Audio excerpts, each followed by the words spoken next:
Thank you, everybody, for being here today. We're really pleased to be able to bring you David Mauk all the way from Norway.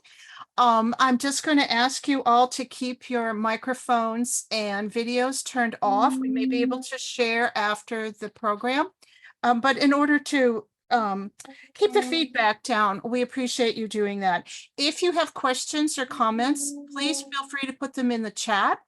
And if you need closed captioning, feel free to turn that on as well. I want to thank the Eastside Freedom Library, the Roseville Library, and Norway House for their support for this very special History Revealed. And please check out their websites. All these organizations appreciate your support, and everyone has great programs. I'm going to turn it over to Peter from the Eastside Freedom Library in just a second, but I want to remind everybody about our March program, History Revealed. It's a special program with Dakota Iapi, which is the history and future of the Dakota language, with Sisoka Duta, excuse me. His other name is Joe Bendixson, and Heather Menifee. And Meredith Cummings, our editor, will be moderating that. And that's Thursday, March 21st at 7 o'clock, again on Zoom.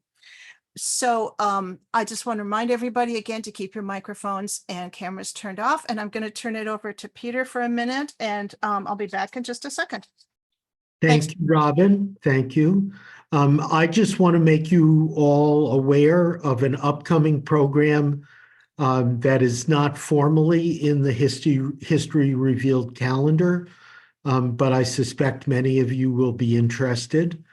Dr. Donald Iacovone, who is a fellow, has been for many, many years, a fellow at Harvard University, will be presenting the insights from his book, Teaching White Supremacy, a book that is based on an immense amount of research into more than 500 textbooks used to teach American history at both elementary and high school levels over the last century. And Donald will be presenting at the Minnesota History Center on Saturday, March 9 at 11 a.m. In person. There will not be a live stream. It will only be in person, though we're hopeful that it will be recorded and the recording will be available later. After Donald's talk, there will be a book signing and informal conversation at the History Center. And again, that is Teaching White Supremacy, Saturday, March 9, 11 a.m. at the Minnesota History Center. And please do look at the Eastside Freedom Library website for other upcoming events that we have.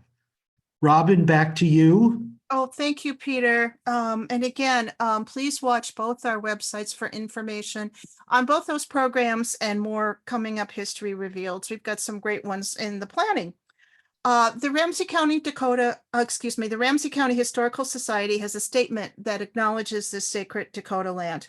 Minnesota Makoche, the land where the waters are so clear they reflect the clouds, is the ancestral and contemporary homeland of the Dakota people. It is also home to the Anishinaabe and other indigenous peoples. RCHS acknowledges that its sites are located on and benefit from these sacred Dakota lands. RCHS is committed to preserving our past, informing our present, and inspiring our future.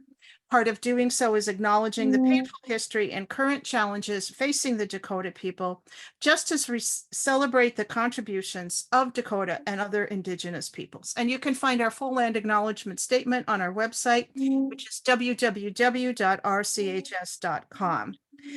We are committed in these History Revealed programs to presenting the histories and stories of all in our community. And we're continuing our Making Minnesota series, which will explore these untold stories and experiences of some of the worldwide immigrant, African-American, and indigenous communities that make up Ramsey County, our most diverse county in Minnesota.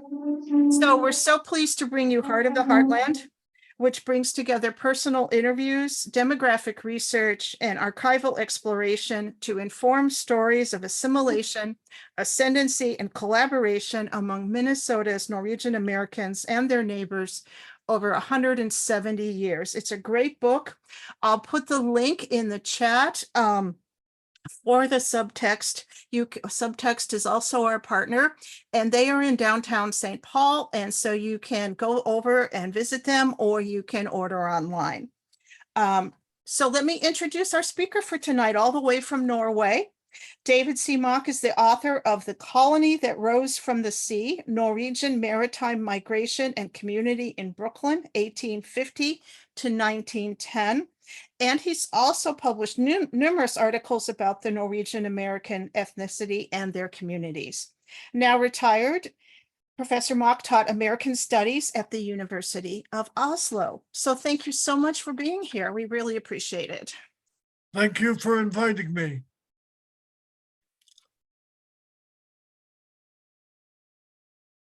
Okay, shall I begin? Yep. Okay. You know, when I started doing this work, I didn't realize that Minneapolis was very often written and researched about, but not St. Paul. So I discovered that I had a new job, and that job was to uncover the history of St. Paul immigration. It had been overshadowed by the talk about the migration of Swedes, Norwegians, and Germans to Minneapolis. That was the immigrant city rather than St. Paul. In St. Paul, Mary Lethert would say there were Irish and some Germans, but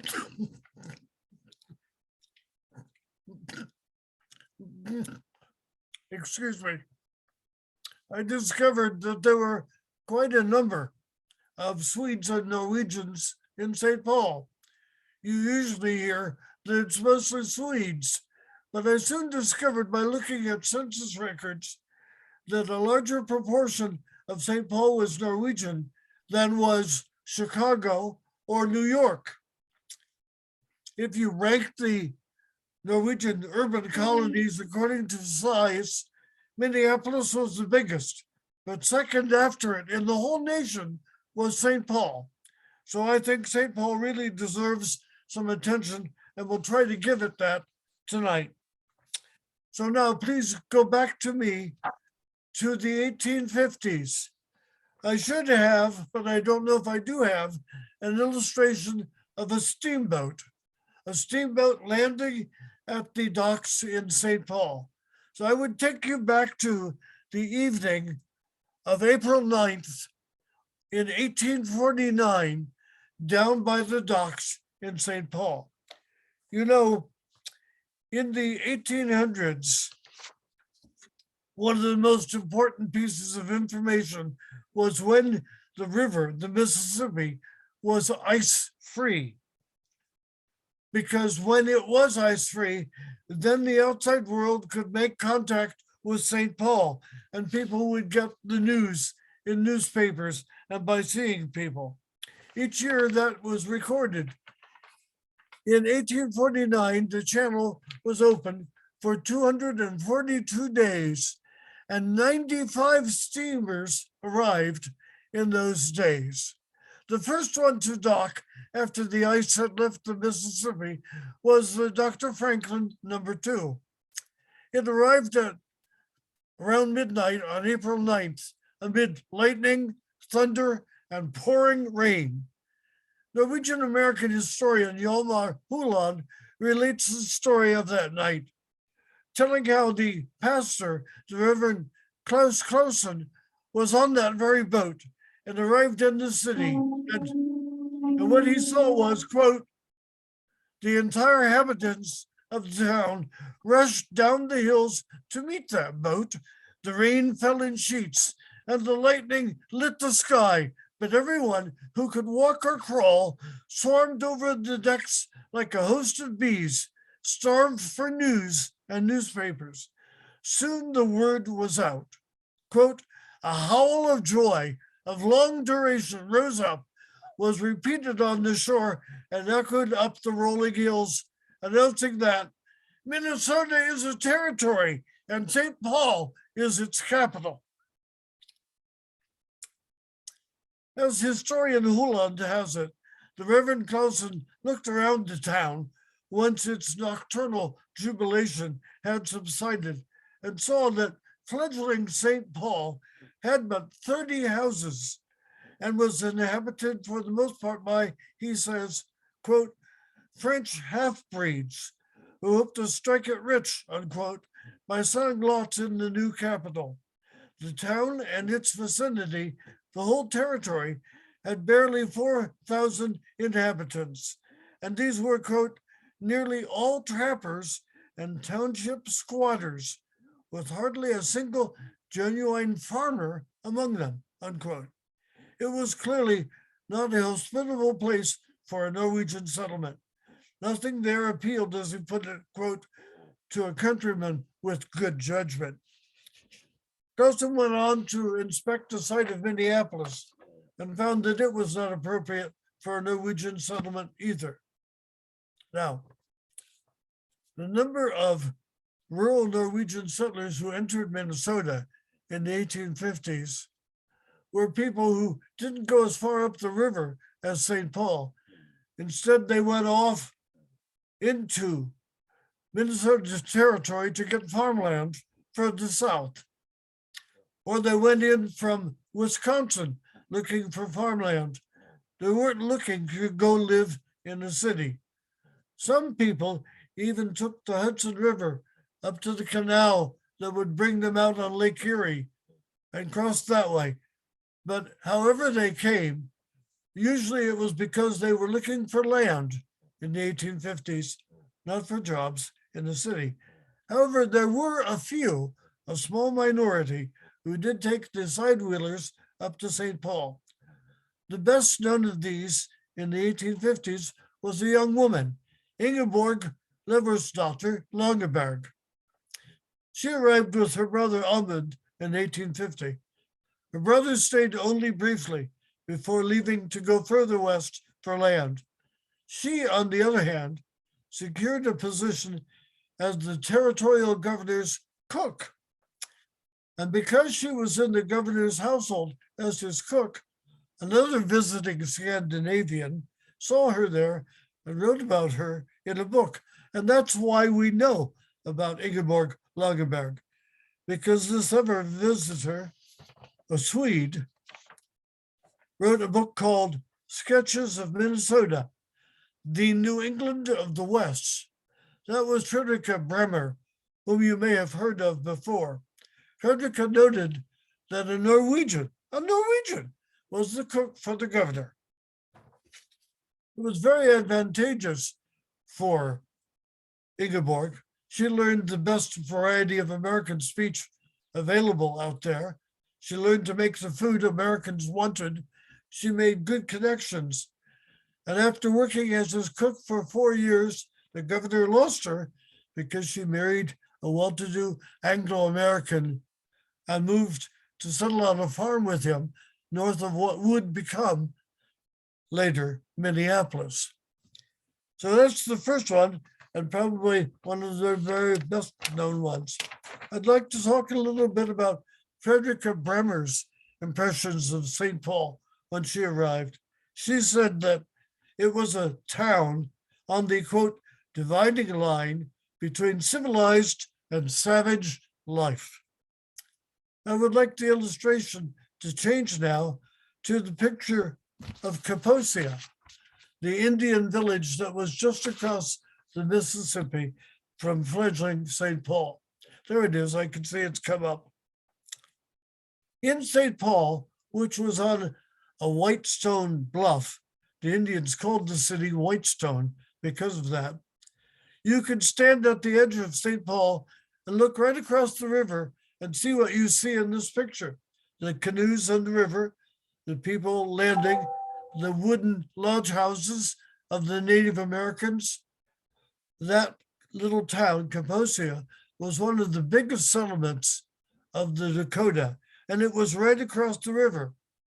Fredrika was astonished because she said these tastelessly painted, near naked natives would wander through the streets of St. Paul and would visit the office of the governor with their naked weapons hanging from their sides. She was so fascinated and frightened by all of this that she asked the governor if he could take her across the Mississippi River to visit Kaposia. So he did. He and his wife, that's about as went across in an entourage, went up on shore and entered the first big lodge house that they saw. What they saw in the lodge house is remarkable. The men were sitting in a ring at the outside walls, all the way around it.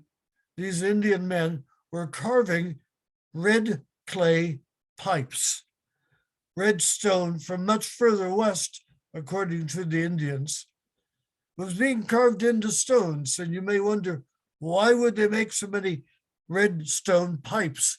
Well, the reason was that a tourist trade had already developed, and the Indians would sell these pipes to the people who visited St. Paul, and they could take them back to the American South, all the way back to Europe, where Frederica herself came from. The women were sitting in the circle much near the middle of the lodge, and they were making textiles and beaded bands that also could be sold to the tourists.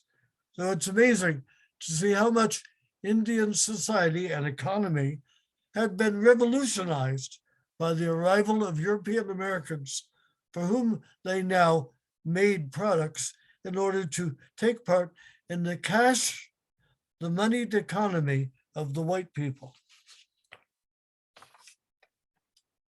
We now know that the Ojibwa and the Dakota were neighboring Indian cultures who often were in conflict. And the line that divided what they saw as their territory ran through St. Paul. So according to Bremer, not infrequently, you could see pitched conflicts taking place between these two Native American groups in St. Paul in 1850. Okay. Well, now we've settled that. I hope you have, I wish, a vivid picture of St. Paul in 1850. I will now move forward to the next Norwegians we know that came to the city. The next who appear are two young women who came up from northeastern Illinois and took a land route to St. Paul. I can see a map is now on. I'll ignore that for the moment and keep talking. These two women who were in their teens had a remarkable way of arriving in Minnesota. Let me explain it to you. They found that families with young children were leaving Norway and Sweden. And often the mother in the family needed help looking after small children on this long trip. So young teenage women like these two, that's Anne Hovey and Ingeborg Gilberts, Anne and Ingeborg could get jobs being babysitters across the Atlantic. And then when they arrived in North America, they got other jobs or continued with the same family as it moved west, minding the children, keeping things in order, keeping them safe. Working for a series of families, Anne and Ingeborg arrived in Northwest Iowa, which at the time was close to the frontier. Now it's interesting, Anne and Ingeborg had been willing to leave Norway in part because they'd converted to being Quakers. And at the time, the Norwegian church was not very tolerant of Quakers. So they decided maybe for their own religious freedom, it was best to leave. When they got to the United States, they converted again, first to being Baptists and then to being Methodists. Out in Iowa, they joined the local Methodist church. And when they took that trip up to St. Paul, they brought their religious fervor with them. And that's why we know about them, because the Methodist church in Minnesota at the time kept good church records, and its ministers wrote what was happening. One of them, a Norwegian American, Ole Petter Peterson, he said that these two women appeared with such religious zeal that it was right out of Holy Peter's revivals. They were flaming torches, he said, of inspiration. And they spoke to the Swedish and Norwegian immigrants in their own languages and invited them to meetings in people's homes. In short, they began a Scandinavian awakening for people who were interested in being Christians and maybe in being Methodists in particular. They were so successful at this that Pastor Pedersen asked if his higher-ups couldn't sponsor a new Scandinavian Methodist church in St. Paul. And they did. The very first church among Scandinavians in St. Paul was not Lutheran, it was Methodist, because of these two young women and their religious fervor. Now it's interesting, when they came to St. Paul, and they were offered help on the way by a married American woman, but on their own, they found that they could work as household help. One of them got a job working as a housekeeper for a doctor, a medical doctor, and the other one found a job in the home of the editor of the first newspaper published in Minnesota. So they found their own jobs, and these were jobs that often, being domestic help, could be live-in jobs. So they had a place to live, and they had connections with their masters, the people who employed them, and they were getting paid. And then in their own free time, they could be leaders in this religious revival. Something approaching 98% of the women I could find in the census for 1860, 1870, and 1880 in St. Paul, these unmarried Norwegian-born women, 8 to 9 out of 10, were working as domestic help, just like Ingeborg and Anne had done in the 1850s. I think it's very interesting. In the Norwegian records of the time that I looked at, the Immigrant Protocols and Folketellinger, these women are called peaked girls. Peaked. In the United States, they were called maids, household help. And both Ingeborg and her friend were maids, but they were all much more than that, maybe more than their employers realized. Now, I would like to move forward to the period following the Civil and Dakota Wars. I could have spent this whole talk just talking about those wars, but I instead have just chosen to move beyond them to see the after effects and later developments that take place. After the wars, what happened was, for my topic, a huge surge in immigration. Immigration from Norway reached its all-time high in 1883. Except for a 3 or 4 year period of economic downturn in the 1870s, immigration had risen in the 60s and 70s to this peak in 1883.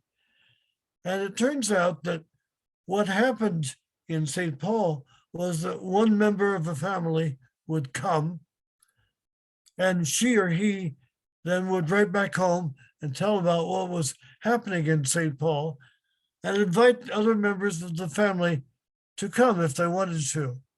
Often they did decide it was a good opportunities with maybe not enough land and too many mouths to feed at home. And so you got a thing that historians call family chain migration. Now, the family in St. Paul that emigrated that way and that became famous was the John Larson family. John Larson came over in 1875. By 1877, both he and his brother, Christian, were working at a shoemaking factory not far from Sweet Hollow in eastern St. Paul. They both got jobs there and must have talked to their youngest brother, Leonard, because a few years later, he joined them, and all three of them were working at the Gotzian shoe factory in East St. Paul. That was already developing, not because of Sweet Hollow, but because of a newer, less expensive part of the city that was developing into the Scandinavian quarter of St. Paul. East St. Paul was where you could expect at the time to find Swedes and Norwegians and a few Danes. It was during the 1880s that large numbers of Swedes and Norwegians came to St. Paul. That was the Scandinavianizing of the city. Until that point, very lesser degrees, it was primarily Irish or Irish and German. But after the 1880s, it was at least as much Scandinavian. It's interesting, when John Larson came, he worked in that shoe factory. And then he opened a little store. I have a picture of that store with the employees standing outside. If you can find it, please put it up. It was in a part of town called Mount Airy. There it is, 950 Jackson Street. The woman who gave me that picture was the great-granddaughter of the young woman in the picture who's standing over there on the left side. Yes, actually, she's right there in the middle. That's the great-grandmother of the woman who gave me the picture. The thing about Larson's grocery store was that you could buy tobacco there, you could buy medicines there, you could buy fruits and vegetables.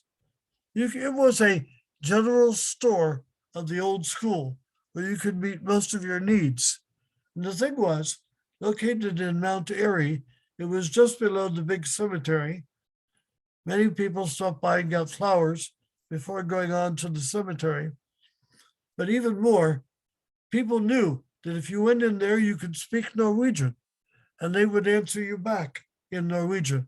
It became an informal community center. And John Larson, the bald-headed fellow, after a while became better and better known. As a result, in 1896, he was elected as alderman from the 9th district of St. Paul. Later, the city employed him, first as the storekeeper of sanitary materials for the city, and then as the storekeeper for all public purchases in the city of St. Paul. And he served in that storekeeper position for the city for over 20 years.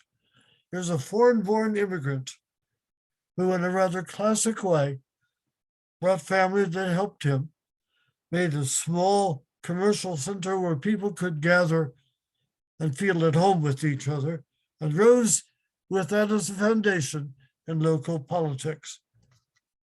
John Larson is the best known Norwegian American politician in St. Paul history. And give me a second here while I shuffle papers.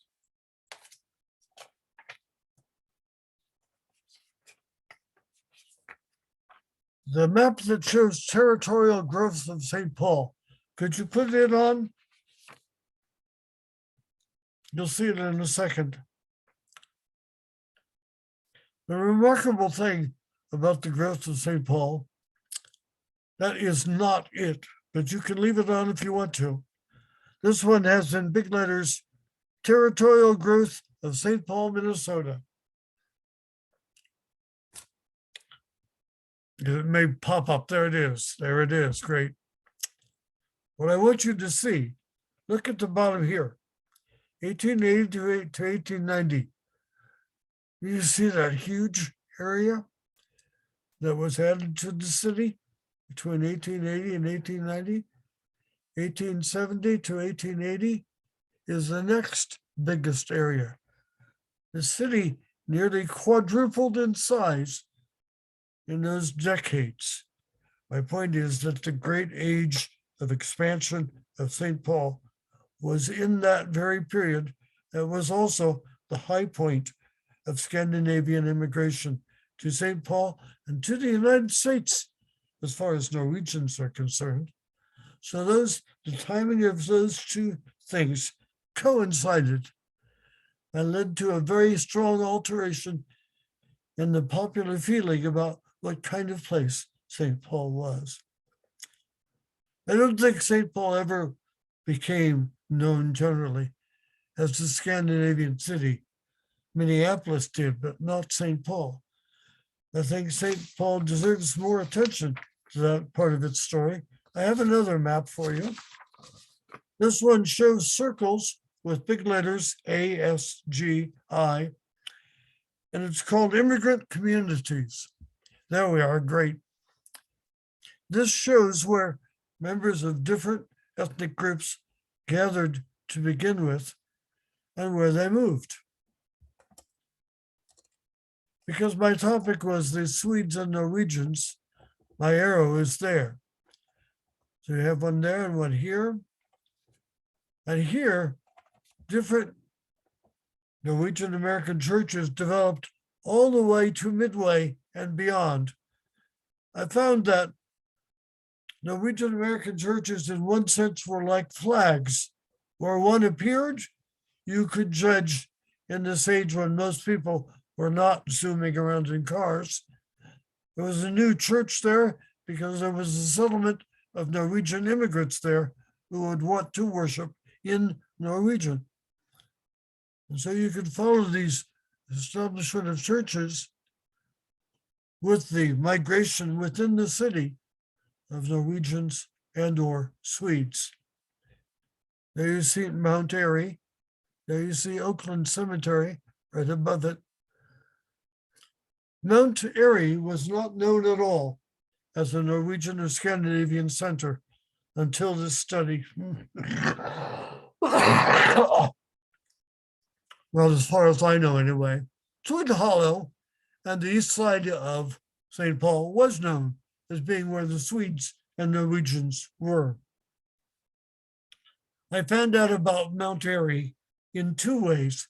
One, because of people who were willing to let me interview them, who told me about Mount Airy and its Norwegians, but also because the Mormons recorded the whole 1880 census.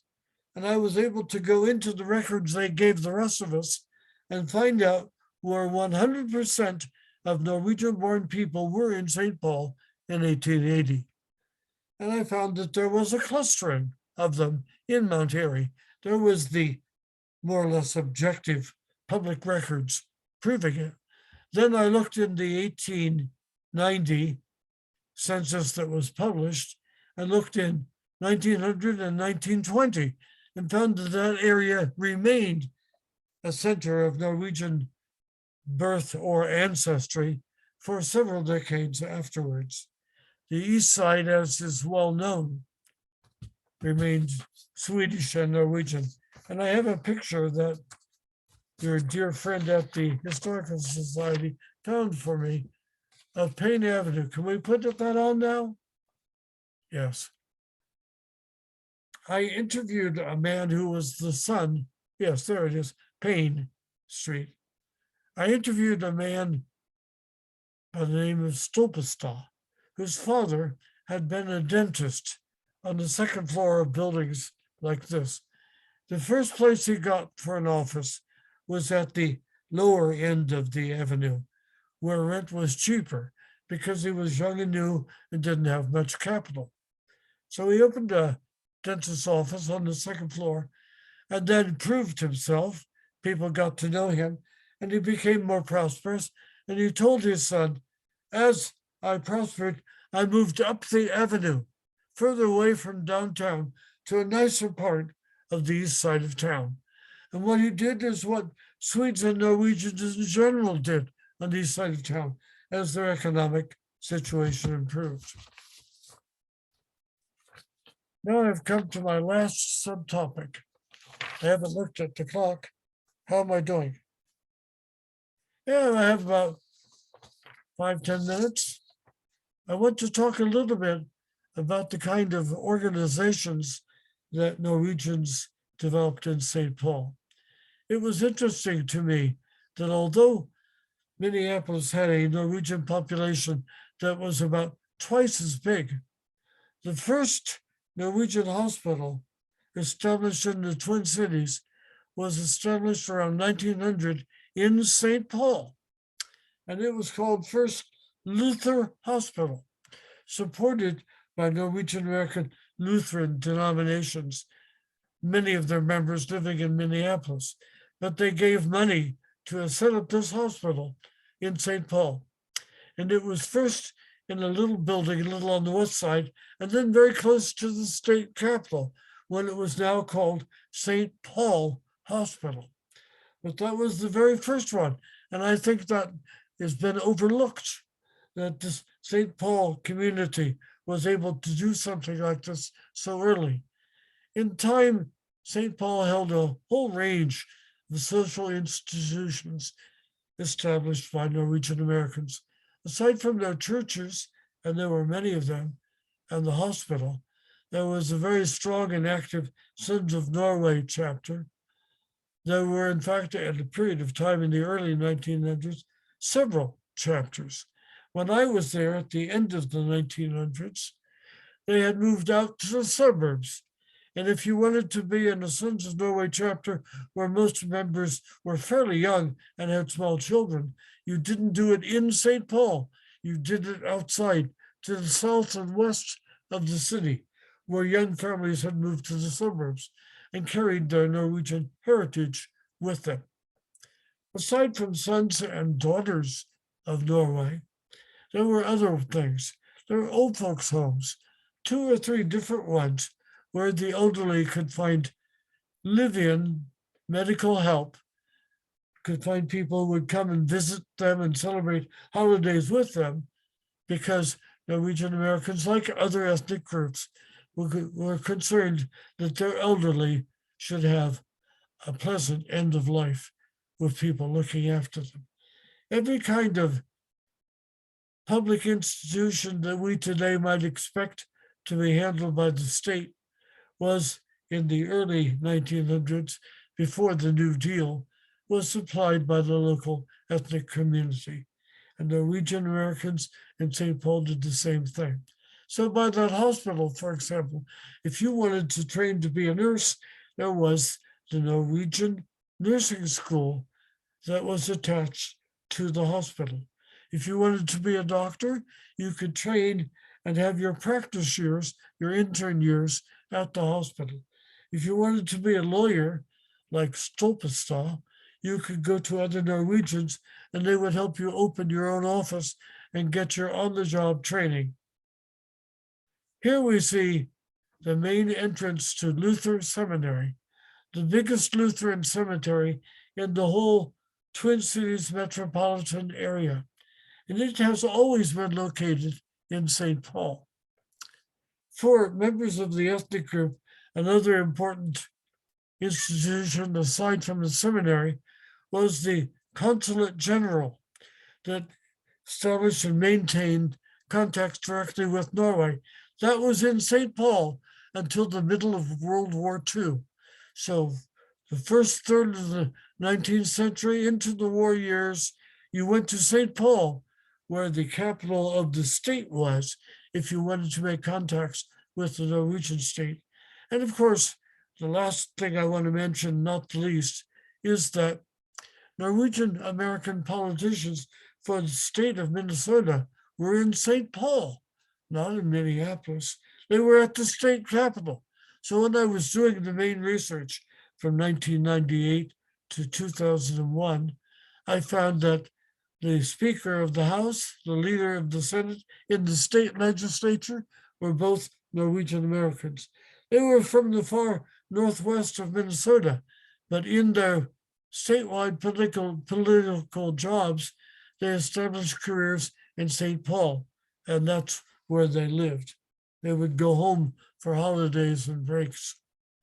So St. Paul, it seems to me, has been a very leading community for Norwegian Americans in the state of Minnesota. And I hope I've convinced you of that. Thank you for your attention. Are there questions? Hello. Please feel free to put your questions and comments here in the chat. And we will read those out for David to answer. So while you're considering those, again, in the chat is the link for the book at Subtext Books. So David, when you were doing your research, I had a chance to look at your book and you interviewed quite a few people. How many people did you interview? And Over 200. And so that's how many you said. And Mary has a question here now. She wanted to know, how did you get interested in this topic? Well, I got interested in this topic by falling in love with a Norwegian 5 decades ago. And we moved to New York. And you know, I wrote a book about Norwegians in New York. I was studying Norwegian at the time. About 10 years later, we moved to Norway. And in Norway, I became fluent in Norwegian and worked at Norwegian universities. And there I was even more interested because I found that Norwegians didn't know a lot about Norwegian immigration to cities in the United States. So it gave me work I could do and help people. Linda oh, go ahead. No, I'm done. Okay. Linda had a question about, were the Minneapolis Scandinavians more wealthy than the St. Paul ones? And is that why St. Paul is overshadowed by the group in Minneapolis? I don't think it was wealth that made the difference. There was an elite of fairly well-to-do Norwegians in St. Paul. The elite or elites in Minneapolis were bigger, but they were not wealthier. So I don't think that made the difference. I think what made the difference is that there simply were twice as many Norwegians in Minneapolis. And then on top of that, John had a question. Were you able to discover how everyone got along? The Norwegians got along with the Swedes, the Germans, the Irish, and everybody got along with each other? Not all the time. So I discovered there were some patterns that were pretty general. To begin with, when there weren't very many Swedes or Norwegians, they joined together to form churches and clubs. But as soon as they felt they were big enough, they split. Norwegians said, we don't want our kids learning their catechism in a foreign language, not in Swedish. And the Swedes said, those darn Norwegians are trying to take over. We want to run our own show. And they split up. Nationalism was pretty important, especially in the period leading up to Norway splitting from Sweden in 1905. So in the 1880s and 1890s, the competing nationalisms caused conflicts. When it suited them, Norwegians could politically cooperate with other groups like Germans.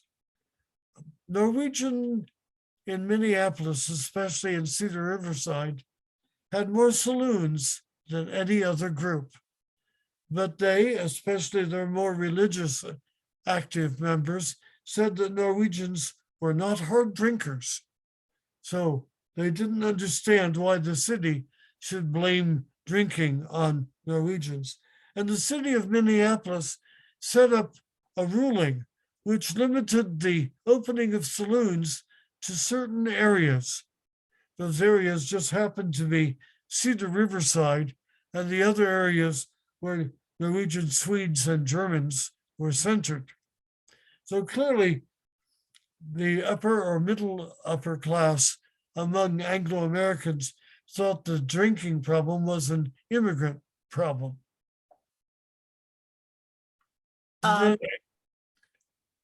Linda had a question too about, how did the Scandinavians in St. Paul influence the social policies of the city?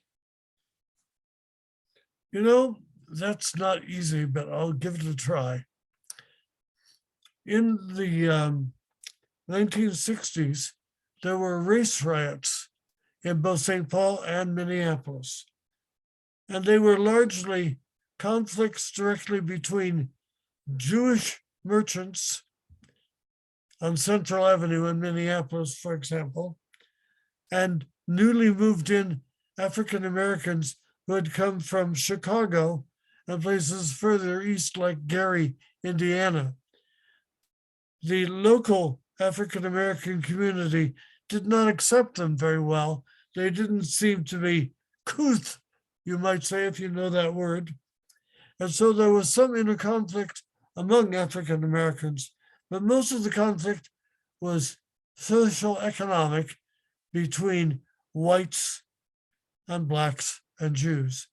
What was different was that in Minneapolis-St. Paul, the local authorities did not respond with violent clubs thrown by policemen, compared to Philadelphia, compared to Nebraska even. The race riots in Minneapolis-St. Paul were much more peaceful, ended more quickly, and involved less burning down of buildings. Some people, not all, some people would like to think that this more peaceable diplomatic way of handling things had something to do with the large Scandinavian community in the cities. I don't think it's easy to know for sure, but there's a partial answer for you.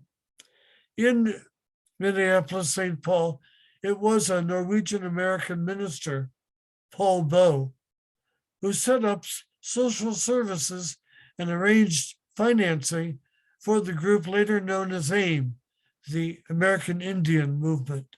Do you know about AIM? I think most people here do. Okay.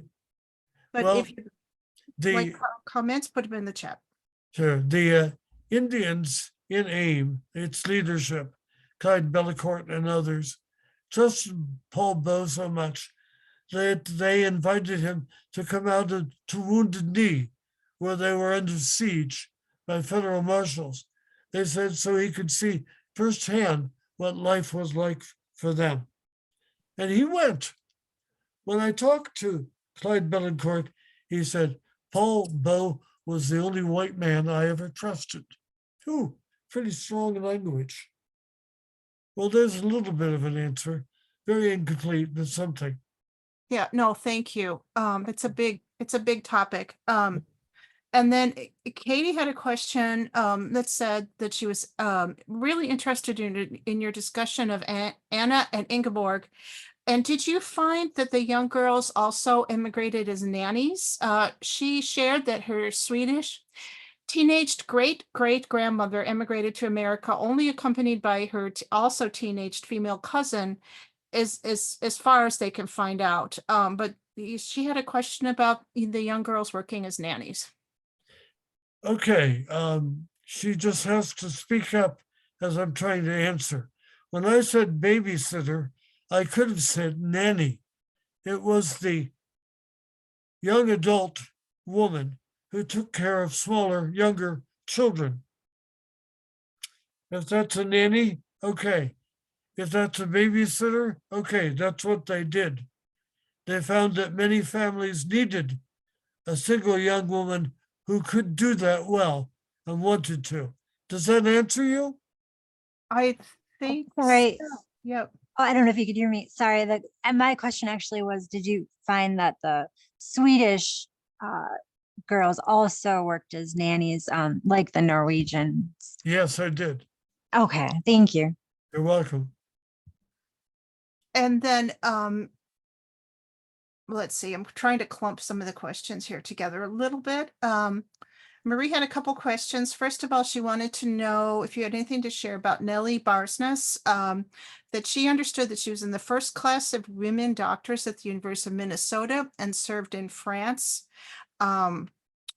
because she wasn't allowed to help the US troops. I know of her, but I have not studied her life. So I really don't doubt that I have anything to add about her. I'm sorry. Then the complimentary question also from Marie. Did you run into any place where people had compared the descendants of Norwegians who immigrated to the US to those that stayed in Norway? Were they better off here or had more longevity or, more family connections? Did you do any research on that?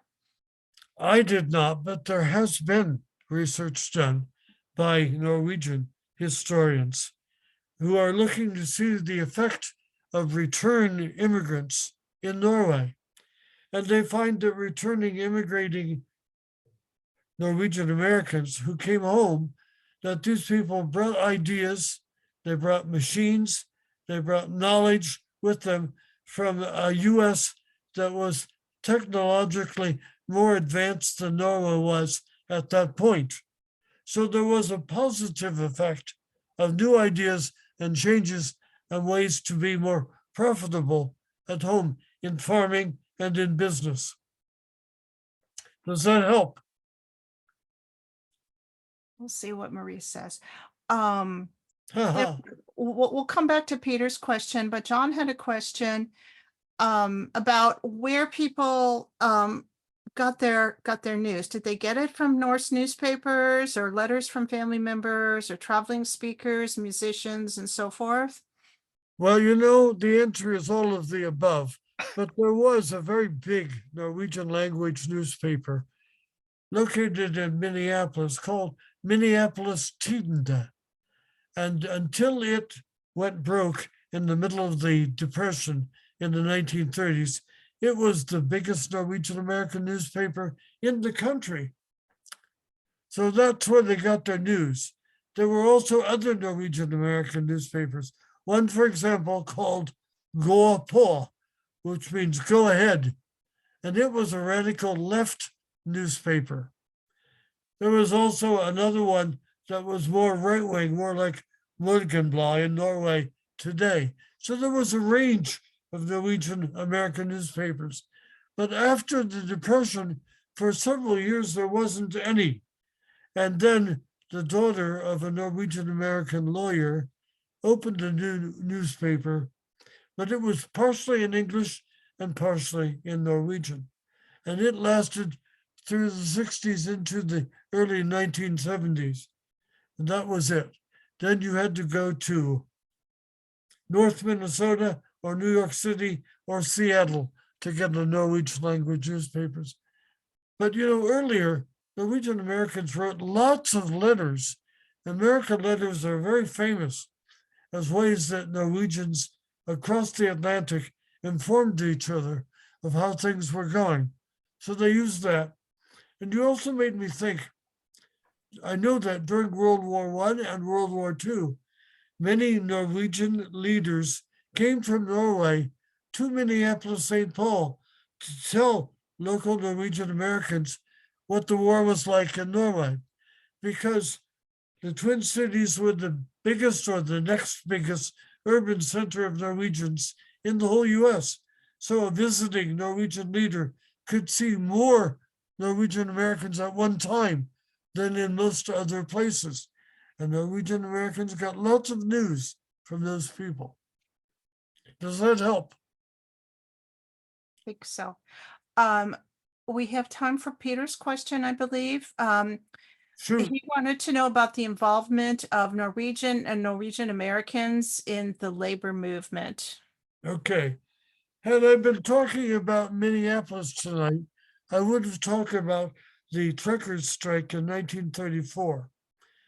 Norwegian working class people were very involved in the labor movement in the Twin Cities. When I came in 1998, the leader of the umbrella labor organization in the metropolitan area was a Norwegian American. By the time I was interviewing people, a good number of people said to me that they didn't think unions mattered so much anymore. My own father was a union local president, so I was sorry to hear that, but that was a common view.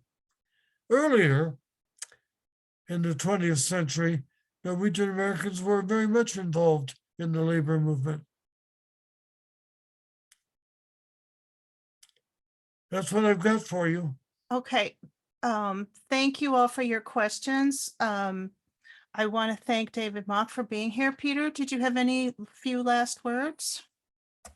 I think the quality of the questions that have been asked today are indicative of how interesting and substantial David's presentation was. So thank you so much, David, for sharing all of this with us. You should be a diplomat, Peter. Thank you very much. You may be on a short list that thinks that. Okay. All right, all right. Well, thank you, everybody, for being here. And thank you, David, for this marvelous presentation. I want to urge everybody to take a look at Heart of the Heartland, the Norwegian American community in the Twin Cities. It's a wonderful book. Dave was just able to just barely touch on the content of this book. There are over 400 pages, Yeah. including all more kinds of maps, photographs, charts, and in-depth research. If you're interested in this topic, it's a fantastic book. If you're interested in the history of the Twin Cities, St. Paul and Minneapolis, there's a lot of information in here. So again, thank you all for being here. I'm going to stop the recording. Thank you very much, Robin. Thank you. If anybody has a last question, we can